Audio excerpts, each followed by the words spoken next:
totalmente tudo o que ele pensava que era certo.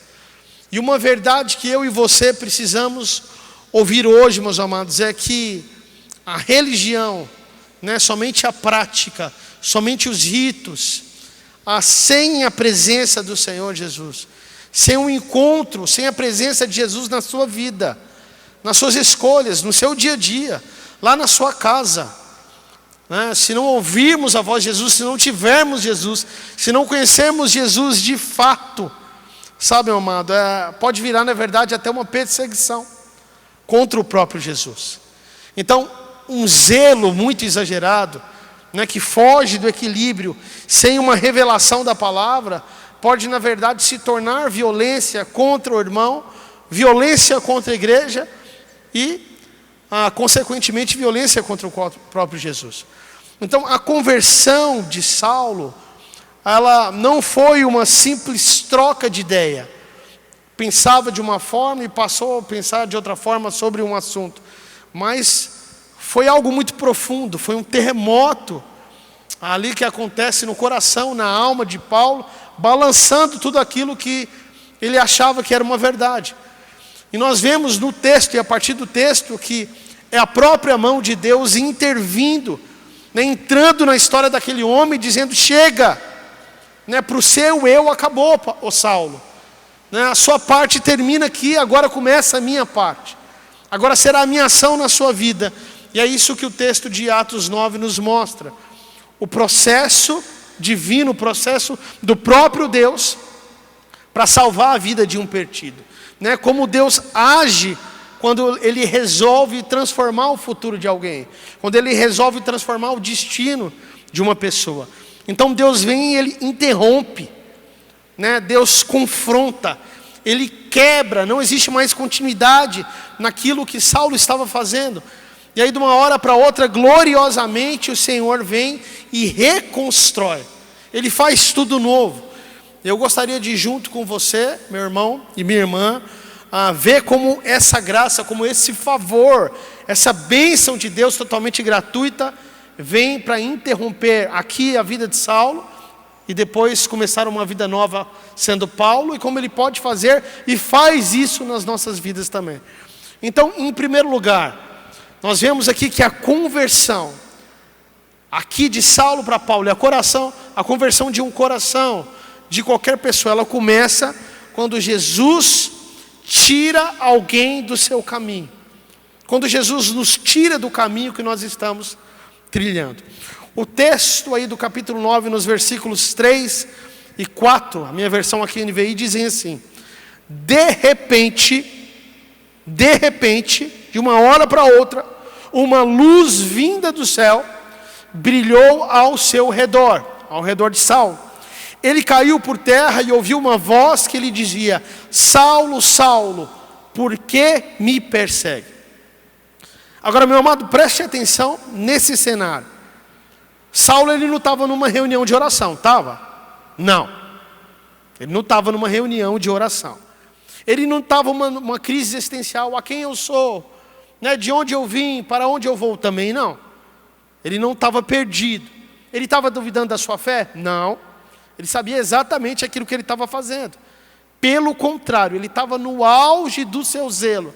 Ele sabia exatamente quem ele era, na sua mente e no seu coração, e o que ele queria fazer. Ele estava em movimento, ele estava com uma autorização na mão do governo, ele tinha uma convicção e uma certeza no seu coração, e ele tinha um destino certo daquilo que ele iria fazer. Ele estava em Damasco para prender os cristãos. Paulo, ele sabia o que ele fazia, e ele estava trilhando um caminho certo. E aí vem a primeira grande verdade que nós tiramos aqui do texto, de que a conversão, a transformação do coração, não começa na minha busca, não começa na sua busca, começa justamente na interrupção de Deus. É Deus entrando no nosso caminho, Deus entrando na nossa vida. Jesus, Ele não espera você chegar até Ele, mas pelos seus próprios méritos, pela sua própria força, mas Ele vem, Ele invade a estrada, de repente uma luz alcança aqui o jovem Saulo, e intercepta a sua história, mudando o seu caminho. Olha só para o texto como que aconteceu.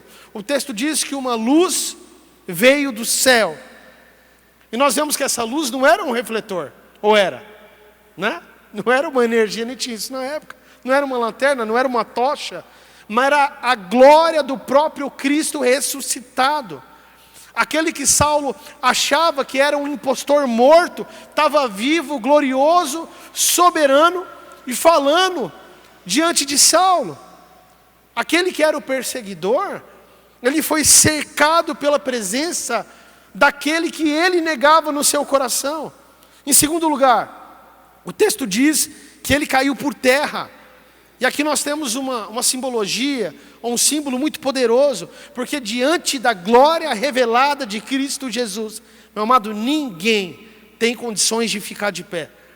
A nossa autossuficiência de achar que nós não precisamos de ninguém, ou de alguém que se acha que não precisa de Deus, do nosso orgulho religioso e achar que nós somos bons, da nossa certeza humana, desmoronam diante da glória de Jesus. Então a conversão, a transformação de um caminho, de um coração, de um pensamento, de uma mente, começa justamente com a queda do nosso eu, a queda do nosso controle, de querer governar todas as coisas.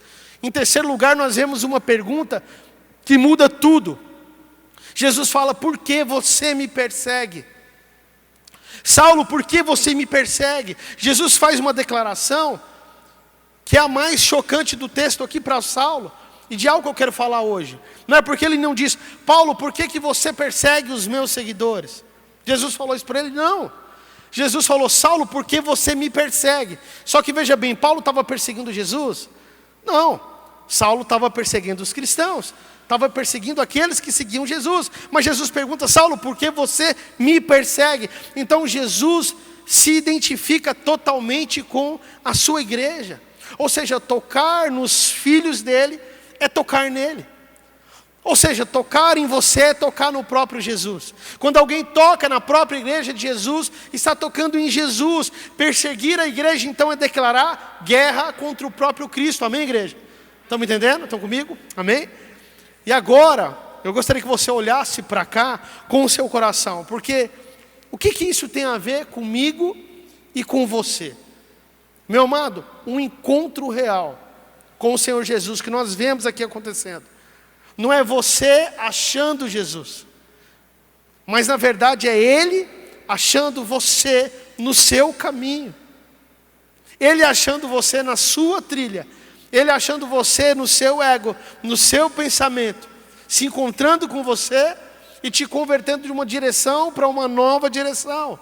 Pode ser o caminho do seu trabalho, talvez o caminho da sua ambição, talvez o caminho da sua religião vazia, cheia de ritos, de obediência, cheia de lei, mas sem a presença de Cristo. Talvez seja o caminho do pecado, o caminho do vício, e Cristo vem e brilha a sua luz verdadeira e nos derruba daquela situação enganosa em que nós estávamos vivendo. Muitas pessoas procuram um conceito sobre Jesus, saber quem Jesus é, estudar Jesus, né? Saber ou ter um conhecimento sobre Jesus. Outras pessoas pensam que Jesus é só um complemento à sua vida, a sua vida já está perfeita e Jesus vem e soma e traz uma melhoria, um Jesus que não confronta.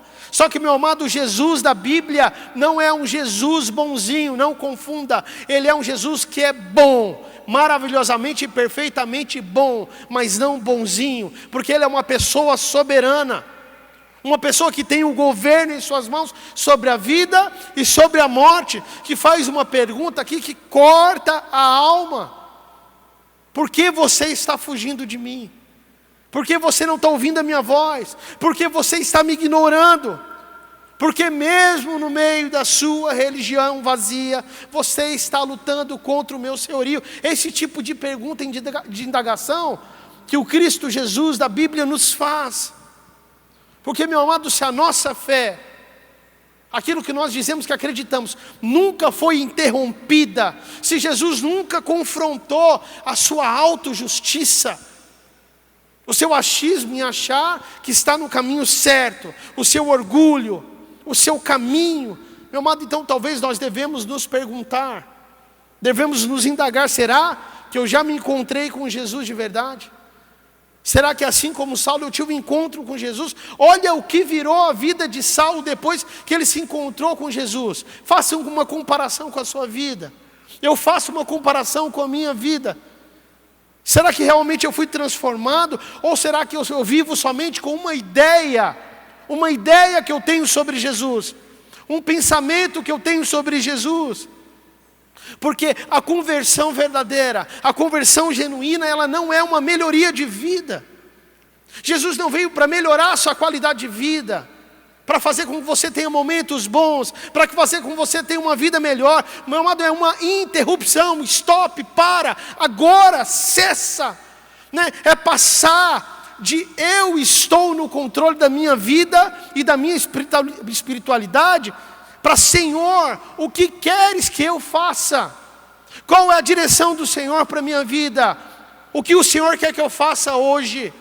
Qual é o governo do Senhor para as minhas finanças? Qual é o governo do Senhor para o meu trabalho? Senhor, o que o Senhor quer do meu casamento, da educação dos meus filhos? O que o Senhor quer de mim na igreja? O que o Senhor quer de mim no meu trabalho? É um encontro verdadeiro, real com a pessoa de Jesus.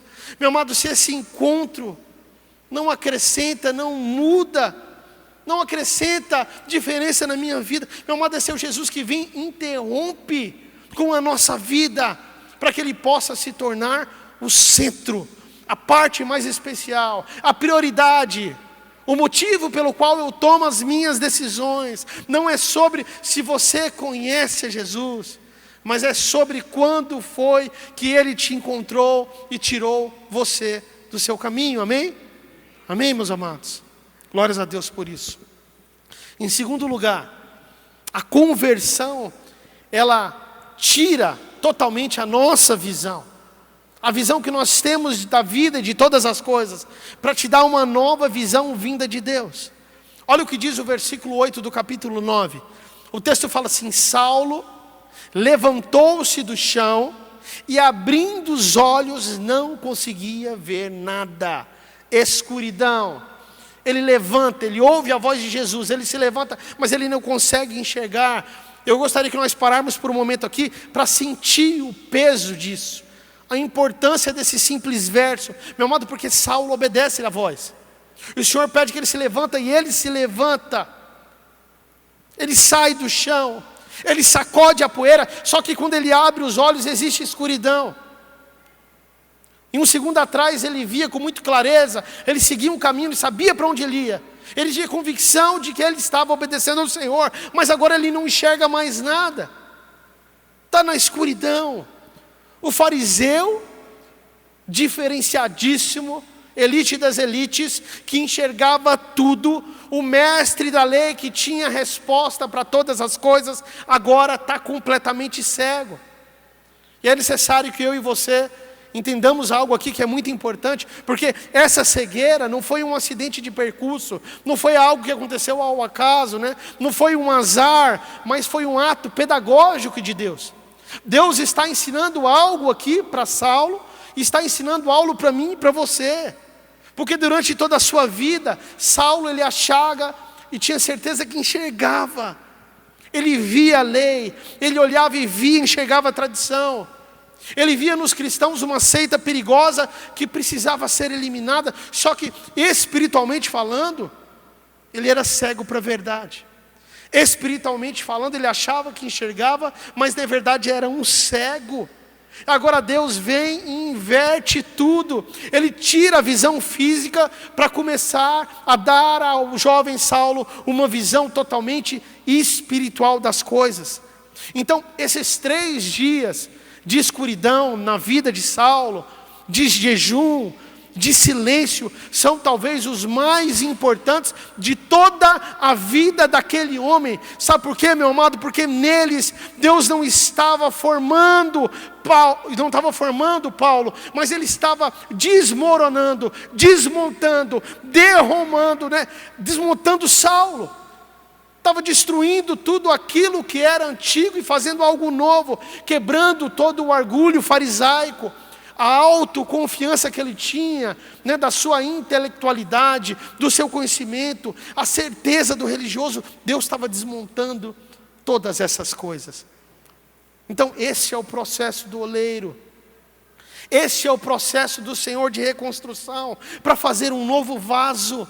Ele tem que amolecer e remodelar aquele barro velho, quebrar as estruturas velhas. A conversão verdadeira, meu amado, não é só uma iluminação no seu caminho. É necessário uma destruição de algumas coisas. É necessário que sejam formadas novas bases. É um quebrantamento. Deus, Ele não apenas está revelando quem Ele é, mas Ele revela também quem nós somos. Frágeis, dependentes, cegos com Ele. Meus amados, os primeiros atos da minha conversão. Agora eu viro para mim de maneira particular, muito distante. Se Paulo fala que ele era o pior dos homens, então eu estou muito abaixo. Sou muito pior. Não é quem dera, nenhum tipo de comparação. Mas os primeiros atos, as atitudes da minha conversão a Cristo foi de desmontagem, foi de destruição de coisas antigas, foi deixar velhas amizades, velhas atitudes que me faziam mal, velhos vícios que aborreciam ao Senhor, pedidos de perdão que era necessário, abandonar velhas mágoas. Nós temos que estar preparados para esse tipo de coisa. Sabe, o verdadeiro encontro, meu amado, se não aconteceu isso na sua vida, se coisas não foram deixadas para trás, se você continua com as mesmas velhas atitudes, é porque, meu amado, Jesus não chegou aí. Não houve um encontro verdadeiro, porque quando Jesus chega, tudo se faz novo. Quantos de nós queremos ter o poder da ressurreição, mas nós fugimos da cruz, do arrebatamento. Nós queríamos ter o título de cristãos, mas não a crise que nos transforma, não o processo doloroso. É difícil, não é fácil. É uma corrida, diz Paulo. É necessário esforço. É uma luta de todos os dias, meu amado, mas passa. Com o tempo melhora. Com o tempo o Espírito Santo faz com que você se acostume e se desapegue daquelas coisas. Sabe, Deus é tão bom e tão maravilhoso. Mas muitas vezes nós queremos seguir a Jesus e não queremos deixar de seguir a nós mesmos. Queremos seguir Jesus. O apóstolo Lázaro falou muito disso. No domingo nós queremos seguir a Jesus, mas nós não queremos ser seguidos por Ele. Nós não queremos deixar que Ele entre de fato na nossa vida em todas as áreas. Fechamos os olhos para algumas coisas, mas não é assim que funciona, né? E o que é que Deus pode estar precisando cegar, talvez, na nossa vida, para que nós finalmente comecemos a enxergar de verdade? Será que é a nossa autossuficiência? Eu não preciso de ninguém. Eu não preciso dessa palavra. Né? Será que não é a sua inteligência que não precisa de conselhos? Talvez o seu controle sobre a própria vida exagerado. Talvez uma religião que vive de aparências. É algo aqui, mas quando chega em casa é o próprio diabo em vida, infernizando a vida da esposa, do marido. Um capeta no trabalho, corrupto. Será que é isso? Qual a área das nossas vidas que nós precisamos enxergar? Qual é a pedra de tropeço? Qual é a área em que nós precisamos de conversão? Meu amado, Saulo, ele saiu daquela escuridão totalmente novo. Por quê? Porque pela primeira vez ele precisou ser guiado pela mão. Pela primeira vez ele dependeu. Ele que prendia os outros, agora dependia de um irmão para comer, para andar, para viver. Então a conversão, ela produz dependência total. E é justamente nessa dependência, meu amado, que Deus, ele constrói o caráter de um servo. Um caráter de alguém que se importa, de alguém que ama, de alguém que se compadece, de alguém que tem o desejo de dar a sua vida pelos outros, da mesma maneira que Jesus fez. Talvez você esteja passando por um período de escuridão, né? Um período de crise, uma perda, um silêncio de Deus, eu não sei. Meu amado, mas não pense que Deus te abandonou. Não pense que Deus não ouve as suas orações. Pode ser justamente ali, nesse período, nessa situação, que Ele está fazendo a obra mais profunda e mais importante da sua vida, tirando as suas falsas seguranças, o seu autocontrole, para que você se agarre somente ao Senhor, para que você creia somente nele. Sabe, meu amado, Deus Ele não constrói um grande ministério sobre um coração intacto, fechado, onde ele não pode entrar, onde ele não pode falar, onde ele não pode ser ouvido. Ele precisa governar o coração. Ele constrói sobre um coração quebrado, rendido, um coração obediente, um coração que ouve, um coração ousado que tem coragem de desistir de mim mesmo e aceitar Cristo no governo. O quebrantamento não é o fim da sua história. Ao contrário, é o início de algo que Deus está fazendo. Ele nos cega para aquilo que nós éramos. Ele nos cega para as coisas que nos faziam mal, para que nós possamos ver quem Ele é. Porque a verdadeira força nasce disso, da dependência total ao Senhor. Amém? Em terceiro lugar e por último, meus amados, a conversão, ela muda a sua identidade. A nossa identidade de caçador, a porta-voz do Evangelho. Isso aqui para mim é fenomenal. Olha só o que diz o texto de Atos, no capítulo 9, no versículo 20. Meu amado, olha para mim. Imediatamente, não foi depois de 2 dias, 3 dias, de 3 meses. Imediatamente começou a pregar nas sinagogas que Jesus é o Filho de Deus. Meu amado, olha que revolução, que a graça, o favor do Senhor Jesus faz. O mesmo homem que chegou em Damasco para prender discípulos, agora está na sinagoga para pregar sobre Jesus. O que mudou? Fala assim, mudou tudo. Mudou tudo, meu amado. Mudou a missão, mudou a mensagem, mudou o mestre, mudou o motivo, mudou todas as coisas. Não foi uma mudança gradual, foi uma mudança imediata. E como nós temos tido essa mania de falar que tudo é um processo, meu amado, quando a pessoa tem um encontro com Jesus, tudo muda. Tudo muda. Um encontro verdadeiro com Cristo muda tudo, porque os olhos são abertos. A verdade é entregue, não tem como ficar na antiga vida.